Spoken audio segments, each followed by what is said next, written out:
Ngayon, i-explain ko ang isang Chinese action thriller film na ang title ay Kung Fu Girl. Spoiler alert, kaya watch out and take care. Si Shannon ay isang martial arts student na nakatira sa Hong Kong. Ang tatay niya si Danny ay nagpapatakbo ng isang local restaurant sa umaga at gumagawa naman ng games sa gabi. Ang nanay ni Shannon ay namatay ilang taon na ang nakalipas habang nagdadrive papuntang airport. Dahil tumanggi ang tatay niya na ihatid siya noong araw na yon, sinisi si Shannon ang tatay niya sa pagkamatay ng nanay niya. Ang relasyon ng mag-ama ay hindi na naging pareho simula noon.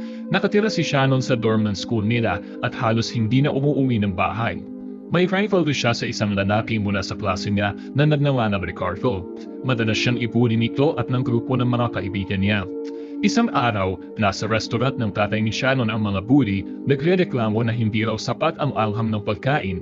Kahit naubos na nila lahat, ayaw pa rin nilang magbayad. Gumanti si Shannon sa kanila at pinilit silang magbayad. Isang napahiyang Ricardo ang naghagis ng pera sa sahig at umalis. Pinulot ito ni Shannon at ibinigay sa tatay niya na naka-mascot costume. Nagsorry din siya rito para sa kabastusan ni Ricardo. Kinabukasan sa school, gumanti si Ricardo sa pamamagitan ng pagpapatid sa kapatid ng kaibigan ni Shannon kaya natapon ang pagkain nito. Sabi ng mga kaibigan ni Shannon, kalimutan na lang niya pero ayaw niyang palampasin sila. Kumpiyansa siyang umupo kasama ang grupo ng mga bully at kumain mula sa mga plato nila. Isang natakot na Ricardo ang iniwan na lang siya at umalis kasama ang mga kaibigan niya. Kalaunan, nalaman ni Shannon na sinira ni Ricardo ang mga damit niya sa dryer. Araw-araw siyang ginugulo ng grupo, tinatawanan kapag nagkakamali siya, pinapatumba siya ng ilang beses at nilalagyan pa ng palaka ang lunchbox niya. Isang local shop owner ang nag-host ng mga fighting match sa harap ng bahay niya araw-araw. Nabalitaan ni Shannon na pinalo na ni Ricardo lahat ng nakalaban niya hanggang ngayon. Kinuha niya ang pagkakataon para hamunin si Ricardo sa harap ng lahat. Umabot pa sa puntong pumusta siya na magsusuot ng palda si Ricardo kapag natalo ito. Si Ricardo naman, hinamon siyang magpagupit ng buhok at magsuot ng damit panlalaki kapag siya ang nanalo. Nagsimula ang laban at medyo tumagal, pero halata na mas magaling talaga si Ricardo kaysa kay Shannon. Bigla, nahuli niya si Shannon na di handa at sinuntok sa tiyan. Sa sobrang sakit, halos mahimatay si Shannon. Pagkatapos ng suntok, hirap na siyang makatayo at natalo sa isang sipa lang. Tinawanan siya ni Ricardo at binigyan ng gunting. Tinanggap ni Shannon ang pagkatalo niya at kinupit ang buhok. Kinabukasan, pumasok siya sa school na maikli ang buhok at pinagtawanan ng lahat. Pagpasok niya sa klase, tinawag siyang lalaki ni Ricardo na lalong ikinagalit niya. Nang hindi tumigil si Ricardo sa pang-aasar, inatake niya ito sa gitna ng klase. Kinailangan silang paghiwalayin ng teacher bago pa magkasakitan. Dinala si Shannon sa principal's office. Tinawagan ito si Danny para sabihin ang kalokohan ng anak niya. Nagsorry si Danny sa apana, sinabing agresibo lang daw si Shannon dahil hindi siya naging mabuting ama rito. Nakiusap din siya sa principal na panampasin na muna siya ngayon. Nang kukuha si Shannon ng lunch sa cafeteria noong araw na yon, hinaram siya ng inang babae. Nakipag-alyansa na rin sila kay Ricardo para tuluin siya sa school. Sinigawan ng kaibigan ni Shannon ang lahat dahil sa pagsuporta sa isang bully pero hindi siya pinansin. Ayaw na gumawa ng eksena ni Shannon kaya umalis na lang siya ng walang lunch. Naalala niya ang nanay niya na siyang dahilan kung bakit siya nagka-interest sa Kung Fu. Habang karamihan ng mga nanay ay binibibisa ng mga anak niya ng babae ng princess dress, ang nanay ni Shannon ay pinag-training siya mula pa noong bata. Naniniwala ito na kailangan ng Kung Fu ang mga babaeng tulad ni Shannon gaya ng pamamailangan ni Shannon sa Kung Fu. Noong gabing yon, tinawagan siya ni Danny at pinauwi para sa weekend dahil 3 buwan na siyang hindi umuwi. Nag-aalaman si Shannon pero pumayag pa rin siyang bisitahin ito. Pagkatapos ng tawag sa anak niya, tumawag din si Danny sa isang investor at pinapunta ito para i-test ang bago niyang game. Gumawa siya ng isang virtual game kung saan kailangan mong lumaban sa realidad para manalo. Sa gabi, umuwi si Shannon at nakipagkita sa tatay niya. Sinubukan ni Danny na kausapin siya pero dismissive at bastos si Shannon. Nang masabihan na bastos, pilit siyang tumawa at hindi ito pinansin. Tinanong din siya ni Danny tungkol sa buhok niya pero pinaniwalanan ito ni Shannon at hindi sinabi ang tungkol sa pambubuli sa kanya. Nang ungkatin nito ang pagbabago sa ugali niya simula nang mamatay ang nanay niya, sinisi niya ang tatay niya sa lahat ng iyon. Nasaktan sa mga salita niya, umalis si Danny. Ilang sandali lang, pumunta si Shannon sa home office ng tatay niya at namalikot. Napansin niya ang isang kakaibang kwintas sa mesa pero hindi niya ito masyadong pinansin. Nakita rin siya ng headset sa workstation nito at sinubukang isuot. Pagkasuot niya, napasok siya sa virtual world ng sinaunang China. Bigla na lang, inatake siya ng isang grupo ng tao pero nadepensahan niya ang sarili ng maayos. Napansin din niya na humaba ulit ang buhok niya. Tapos, napatingin siya kay Ricardo na nakasuot ng tradisyonal na damit Chino at nakikipaglaban sa mga kalaban. Lumalabas na ang mga kalaban niya ay mga magnanakaw na sinusubukang nakawan ng pagkain ng bahay, ang bahay ng isang magsasaka. Nagulat si Shannon na gumagawa pala ng mabuti si Ricardo kahit minsan. Tapos, lumapit ang leader ng grupo, si Norman, para labanan si Ricardo. Pero, hindi siya umubra sa galing ni Ricardo at na-knockout agad sa loob lang ng ilang minuto. Pagkatapos tumakas ng mga thug, ibinigay ni Ricardo sa mga magsasaka ang mga sako ng bigas na kinuha sa kanila. Sinundan siya ni Shannon at tinanong kung paano siya napasok sa game. Nalaman niya agad na parte pala siya ng game na may ibang pangalan at ibang-iba ang personality kumpara kay Ricardo. Sinabi rin nito sa kanya ang tungkol sa makapangyarihang magkapatid na magnanakaw, sina Norman at Tyson. Nag-ipon sila at nag-train ng army para magnakaw ng pagkain at supplies mula sa mga mahihirap.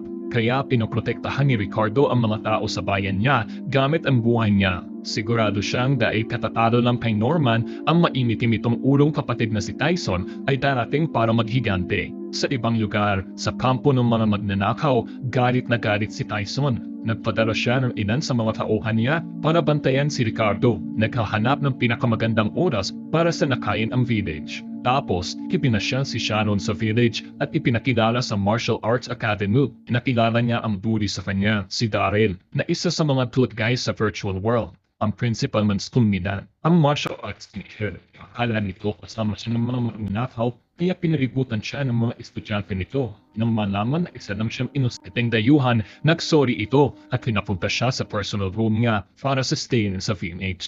Pinakilala rin si Shannon sa leader ng village. Kaya nagkasakit si Ricardo at nawalan ng mananayaw na na-arrange siya ng ruko sa Megit yung village. Si Miss Aries, marunong ko sa martial arts at magaling naman din ang marriage. Kanarin ang alam gumanin si Ricardo, nag-explore sila ni Shannon sa village. Naira sila ng isang remote shed at muli natangkantisa ninyo ang makakapag tao, nagnig na itinairirey, meriwana rin Aries na tatong ninyo na isang taong mayroon nasang electric shed. Lumalabas na ang kakanan niya si Pao, ang ibaking mandalakay, kakinetulong sa mga tao, at ang sutuloyin mga matulong ako saan man siya hapunta. Kaya at tapos mga naning ni Aries, gusto na niyong nag-asa at pinuwi na lumapas ng shed na napiyi si Shannon sa village sa mga sumunong na araw at natutunan kita ng martial arts techniques mula sa head ng village. Nag-practice sila ni Ricardo ng sabay at maraming natutunan sa isa't isa. Hindi nagtagal, naubusan ng pagkain ng village dahil sa pagdami ng mga pagnanakaw. Binawasan ng head ng village ang 3 beses na kain sa isang araw at ginawang 2 na lang. Problemado ang mga manggagawa at civilian dahil baka mamatay na sila sa gutom. Kaya sa gabi, pumunta sina Shannon, Ricardo, Daryl at Aries sa bodega ng mga magnanakaw para magnakaw ng grains. Gumamit si Daryl ng tubo at darts para patulugin ang mga guard. Tapos, pinasok nila ang storage room at naghanda ng ibaki lahat. Pero, tumunog ang alarm na nagbigay alam sa lahat sa bahay na dumating sila. Humarap si Aries sa mga kalaban para iligtas ang iba. Napilitang tumakas ang natitirang grupo nang mana siya. Kinabukasan, nakiusap si Shannon sa village head na iligtas si Aries. Pero tumanggi ito dahil nahuli si Aries na nagnanakaw na nabag sa rules nila.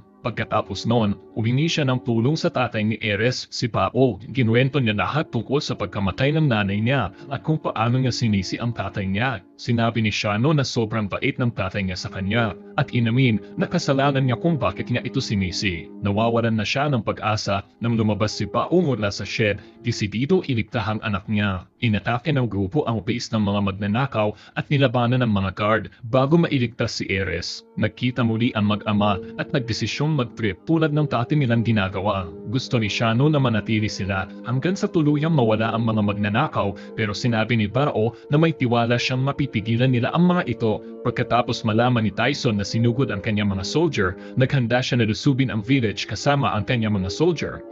Dahil alam nila na gagawin niya ang ganong bagay, si Shannon, Ricardo at Daryl ay nag-isip ng mga idea para pigilan siya. Alam ni Shannon na dapat may paraan para matalo ang enemy dahil isa lang naman itong game. Tapos, naalala niya ang necklace na nakita niya sa tibon ng kanyang father na kaparehong-kapareho ng necklace na suot ng isang soldier. Masaya siyang nagpasalamat sa kanyang father para sa hint. Paglipas ng ilang hour, si Tyson kasama ang kanyang mga soldier ay sumugod sa village. Ang village head at kanyang mga pupil ay nilabanan sila ng buong lakas. Sa gitna ng laban, napansin ni Shannon ang necklace at ang lalaking may suot nito.